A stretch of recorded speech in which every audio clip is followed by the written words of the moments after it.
I'm Rumor, and I am still reporting to you from my childhood home outside of Chicago, where I have been visiting for the past 2 months now.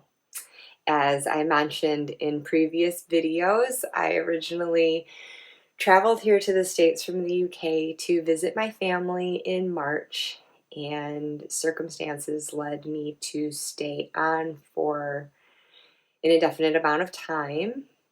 Essentially, as soon as I got in town, my dad started to sharply decline. It was wonderful that I was home at the time that I was, because then I was able to be here under the same roof, assisting my mom with the day-to-day caregiving that he required pretty strongly from that point. And within 2 weeks of me flying into town, he went into hospice. And about a month after that, he passed away. Beautiful is a word I keep coming to in my mind when I think about this whole experience. It has been as beautiful as it has been painful. It hurts, but I am just also feeling great abundance as well, and counting my blessings left and right. And so I'm not doing this to generate pity by any means. I'm good. My family is good as we can be under these circumstances. We are at peace knowing that we were loved and we loved hard, and there's nothing else that could have been done, and we got to celebrate a first-rate life, and now we just have to continue to live by that example that's been set for us. This is still pretty fresh for me, and so I'll try not to bring you down with it too much. I will return to lighter things in my videos, including this one. I'm coming back today to be able to share some of the decks that I've been working with.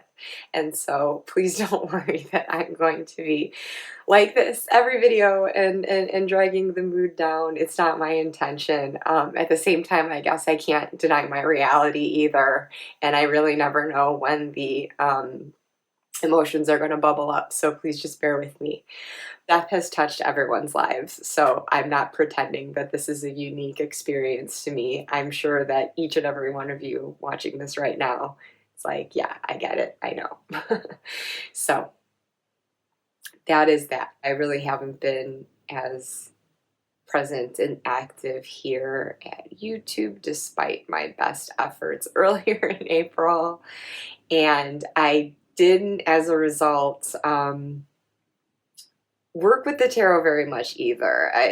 My practice just wasn't as regular as it would normally be, and I think understandably so. But I don't want to be dismissive about that, because the tarot has been so meaningful to me for guiding me through something like this. So I can't play down its role in my life. So maybe I wasn't working with it as frequently through the month of April, but when I did, it was big. And I'm so grateful that I've come into this practice in the last few years as I have. It's such a mirror to our lives and a thoughtful guide, and I embrace it in both a psychological and a spiritual way. And it's had its work cut out for itself recently, as I've asked some of the bigger questions, but also some of the smaller. I will say this for my April tarot practice. I predominantly worked, I would say, with Tarot of the Abyss and this White Light Oracle, which I shared in my earlier video of my 10 decks for Lent / 7 decks for Heavenly Virtues video. This was an entirely new oracle to me that I hadn't even heard of before. I just stumbled on it looking specifically at Blue Angel decks, and I love Alana Fairchild's Sacred Rebels oracle, which I also have a copy of here. I love the meaty guidance that you get in the guidebook and the healing process that she'll share at the end of each entry. And it just seemed like this would be a lovely companion to the artwork of this. And it also just really delivers those like higher level spiritual, very powerful messages that I felt in need of. I found that when I was going for my cards on a relatively day-to-day basis, I didn't do it every day, but I at the outset I was starting to, and I just found that the messages I received, I kind of reached a holding pattern in in what my everyday life was looking like as we were in this hospice limbo and things were holding steady seemingly, and there really wasn't a lot of variation of one day to the next. So I think that's where I dropped off on doing daily pulls, just because I felt like what applied to me one day still applied to me the next, if not for that entire week. But what I did do was do a variation on the daily card spread that I often use. In this variation, I would pull from the White Light Oracle, and it represented kind of my main theme of the day. But then the two cards beneath it that I would pull from the Tarot of the Abyss would be, how do I need to show up for others today, and how I need to show up for myself. And accordingly, the cards to the furthest left and right were something to sacrifice, and then a self-care act to do for myself. So,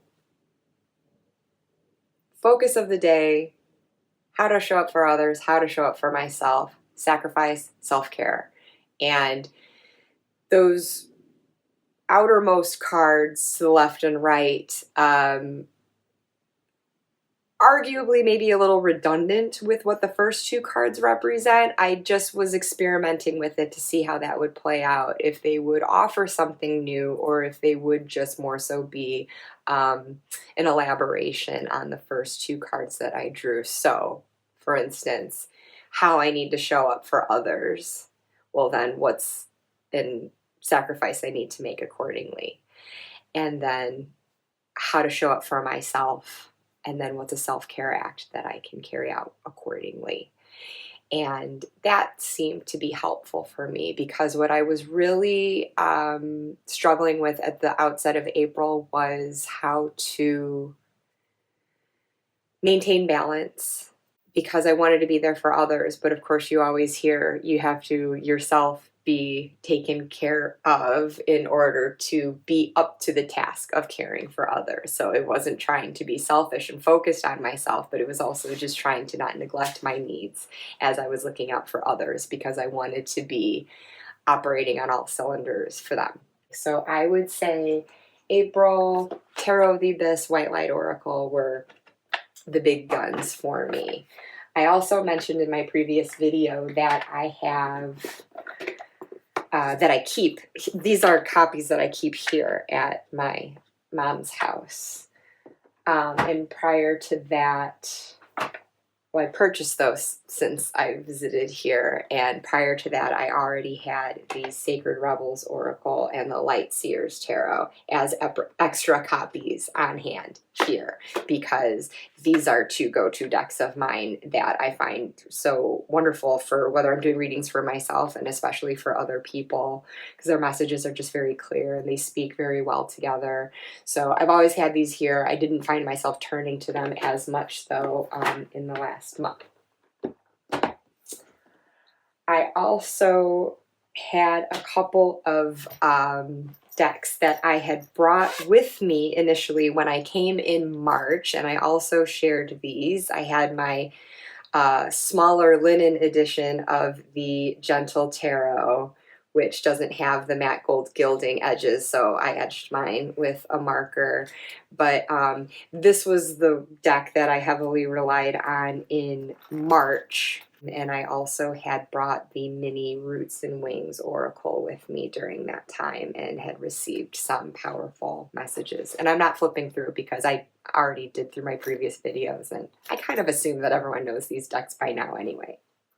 But so those were the decks I brought with me. I showed you the few that I already just keep on hand here, and I did I think I was engaging in a little retail therapy where I did end up buying even more decks while here. But before I get to those, I hadn't thought about it. There were a couple of Kickstarter decks that I had backed months ago that ended up coming in while I've been here. So the first of those that I'll show here, got the Points of View Oracle,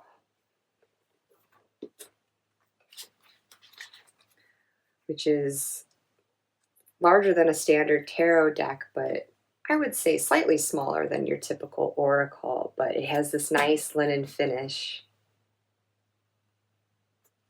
And yes, a card just dropped out of the pile, and I'm choosing to ignore it for the moment, but oh, this is a card that I drew when I first started working with this deck on its arrival.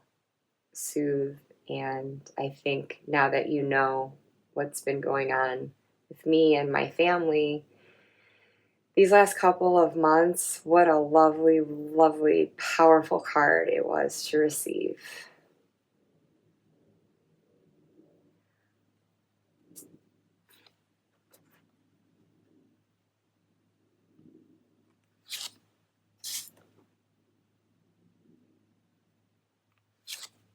The keywords in this deck are so different from what I have seen in my other oracle decks. So it arrived and I was immediately feeling buyer's remorse, like, oh my gosh, I do not need more decks. I do not need more oracle decks. Because I'm trying to been trying to cull my collection a bit and keep my oracle collection in particular fairly small. It is not small. I'm trying to figure out still how to get it smaller, or at the very least really, really think about what role each deck is playing in my life and make sure that I'm utilizing it for that so nothing feels excessive. But I haven't worked with this one a lot yet, but it just has a different approach than the other ones that I've worked with so far. And I'm finding it to be a unique voice to add to the collection. And I like the simplicity, the clarity of the artwork. And it just seems to come in from a psychological perspective that I was interested in working with. And so I will have to speak to this at another time after I've had the opportunity to work with it more. But for now, can I just say it makes for a beautiful pairing with the Gentle Tarot.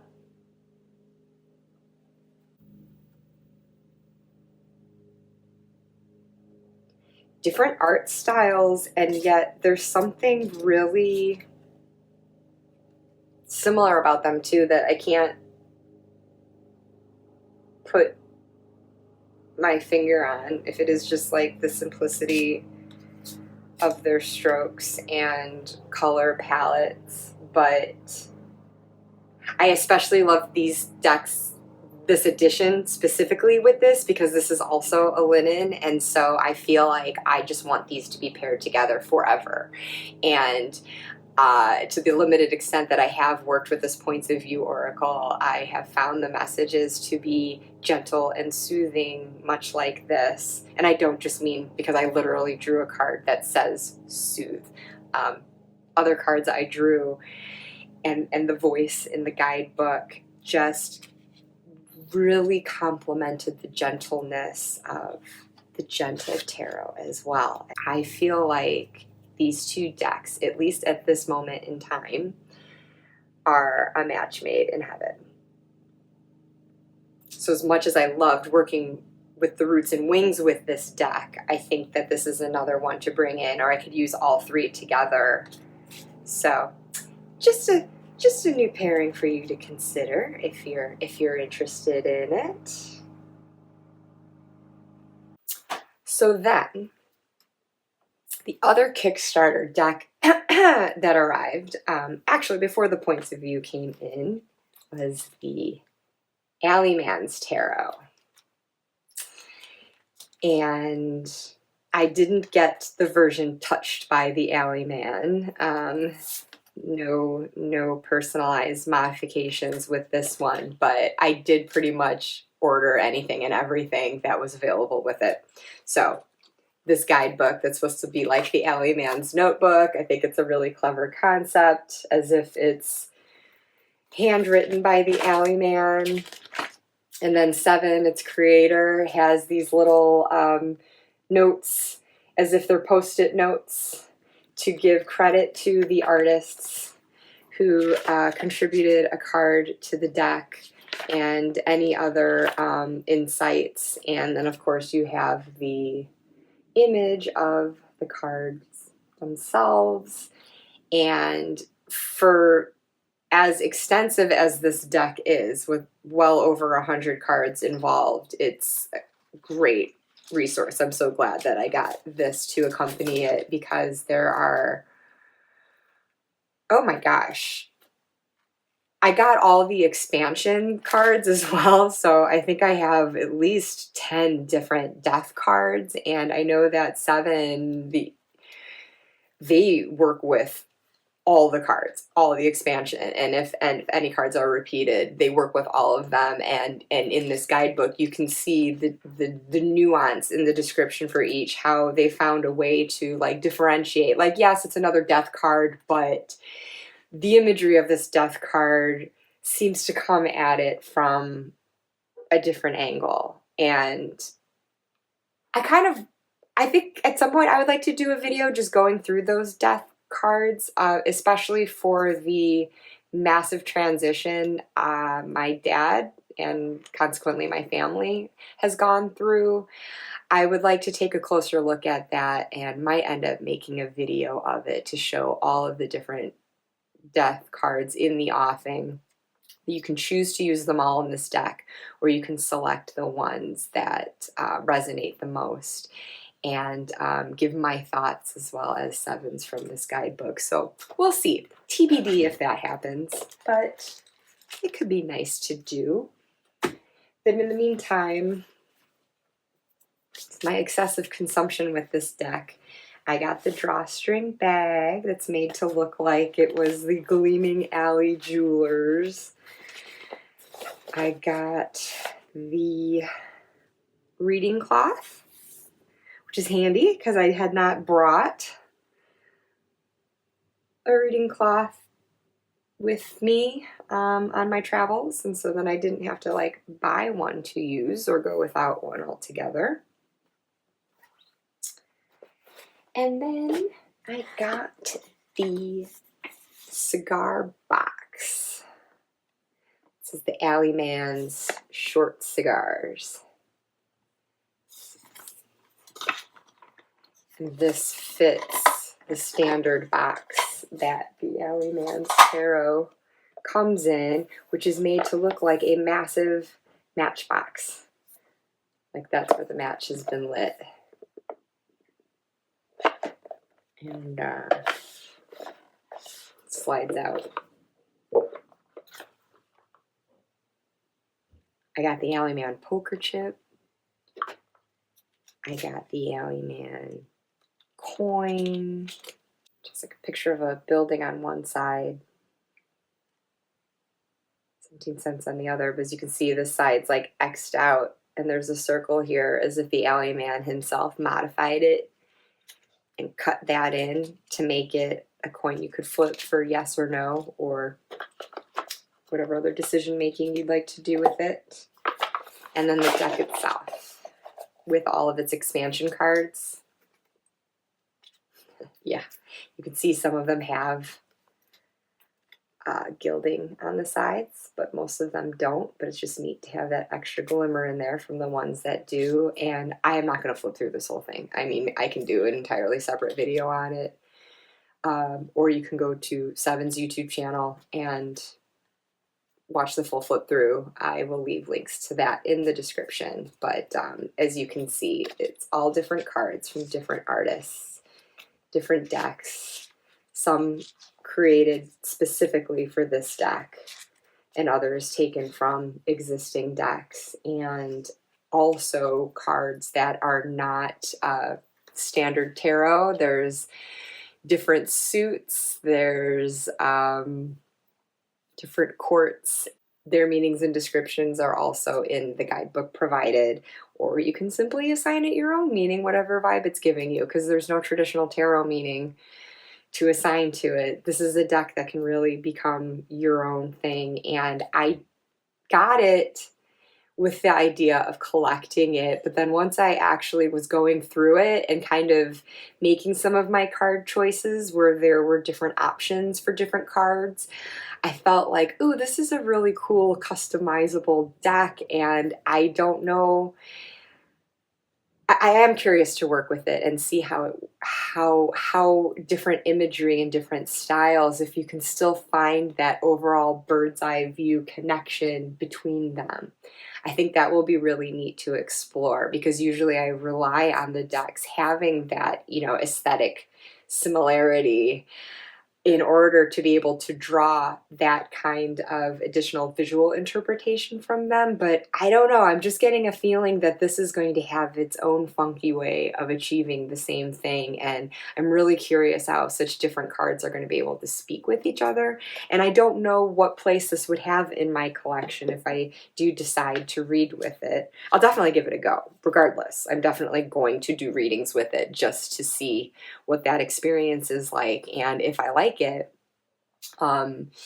maybe in that process I'll figure out what place in my collection it serves. If it is more than just a collector's deck, a lovely homage to the tarot in general, I don't know. I have no idea. Like, I wonder if I would want to use it when I myself have more scattered energies and it kind of matches that. Yeah, it's neat, and I'm interested to learn if any of you also have this deck, or if you've ever done a mishmash of decks like this on your own, because that crossed my mind once when I was considering if I wanted to get this. I thought about decks that I was going to rehome and wondered, like, well, hey, maybe I could pull some of my favorite cards from those decks and like mash them all together. Especially if they were, you know, similar in dimension. It would be really difficult if the cards were like wildly different in cardstock and dimension. But I don't know. I tried it once with a few rehomed decks before I rehomed them, and it didn't jive with me. So we'll see. But anyway, as I was saying, if any of you have done that, or specifically have the Alleyman's Tarot and have been working with it, I would love to hear what your experiences have been. If you've found that it does work as a good working deck, and if so, if you find there's particular times that you find yourself reaching for it, or if it really is just a lovely collector's item to collect dust on your shelf and yet you don't regret having, or if you got it and you do regret having it. Curious, let me know. I haven't done much with it yet. I just sort of received it back in March, I think, and went through it once and tucked it away until I could really give more attention to it, because I was not feeling in an experimental mood. I wanted decks that were tried and true and I knew would be workable decks, and so these two are such go-tos for that, for sure.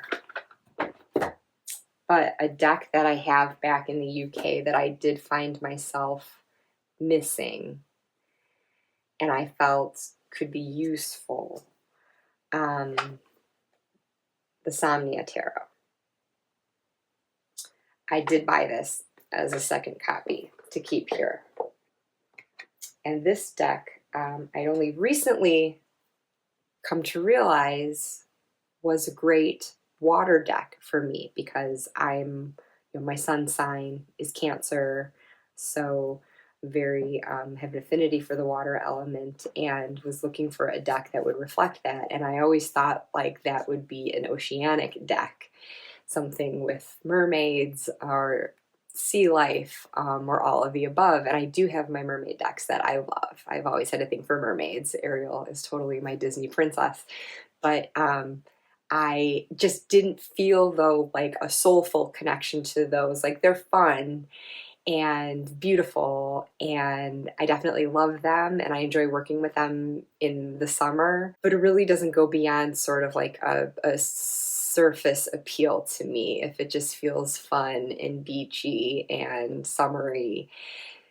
But when I watched Kelly Fitzgerald do a walkthrough of the Somnia Tarot, I had been contemplating that deck before and had sort of talked myself out of it at one point, or 2 points, or 3.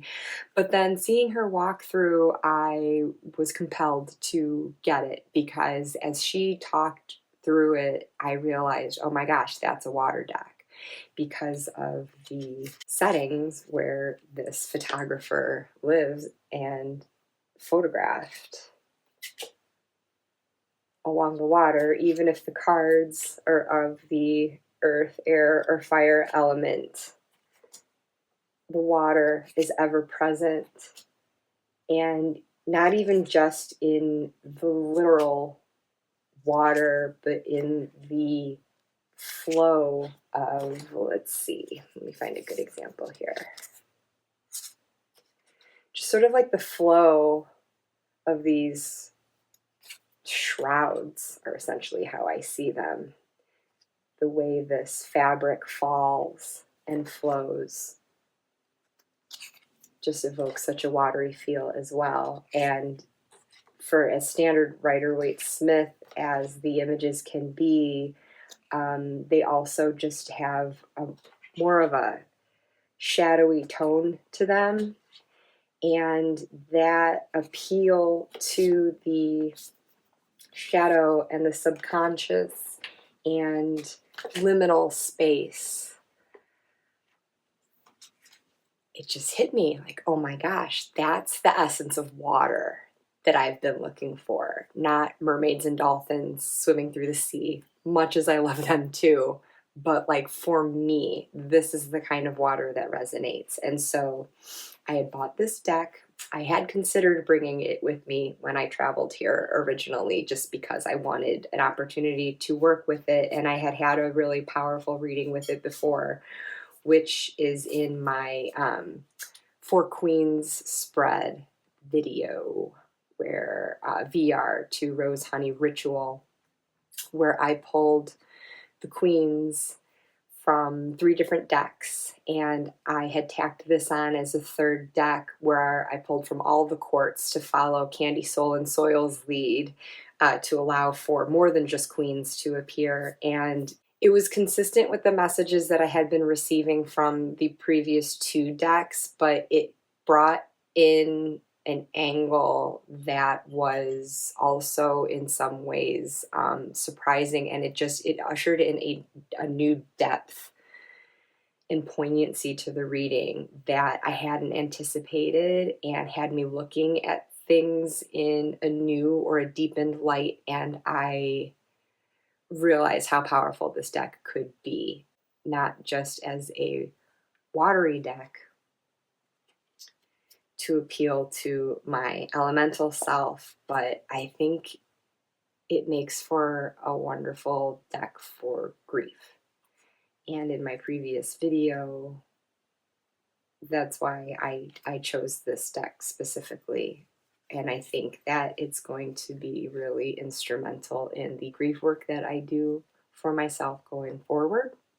And so I am really, really happy to have an extra copy of this that I can keep here. I had even thought in getting a second copy, I was going to experiment with it, because I thought, well, it would be an opportunity, because I toyed with my original copy. I toyed with the idea of trimming off the borders. And because it's so, for the most part, faithful to Rider-Waite Smith, I think even without the titles, I would know what each of the images are. I have contemplated just cutting it all down just to the picture. and just relying on being able to identify what the images were and make it even more intuitive if it, you know, if I couldn't, and just really relying on the pictures to communicate a message. But I don't know, now that I've been working with it, I have nothing against modifying decks. I do it all the time.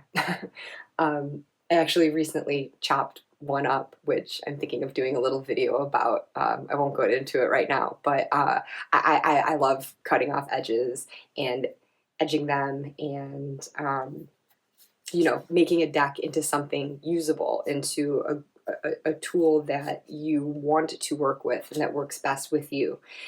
But I don't know now if I'm going to do it with this one, just because I'm seeing the value in having it framed in that white. I think with the darkness of the imagery, it does offset some of that. And there's just something to the framing of the image. It doesn't let that water just like spill outside of the lines. I don't know. I'm on the fence about that, but I'm thinking right now I likely won't trim it. But if you have trimmed this deck and it was successful for you, I would love to know about it. I saw Julia Peekaboo Rose, hers is trimmed. She just did the sides and left the, you know, the numbering at the top and the title at the bottom. She left it in, and it looked cool. It really helped open up the image, and I can only imagine it looks amazing laid out in the spread with that openness to each other. But yeah, I'm undecided now, and I thought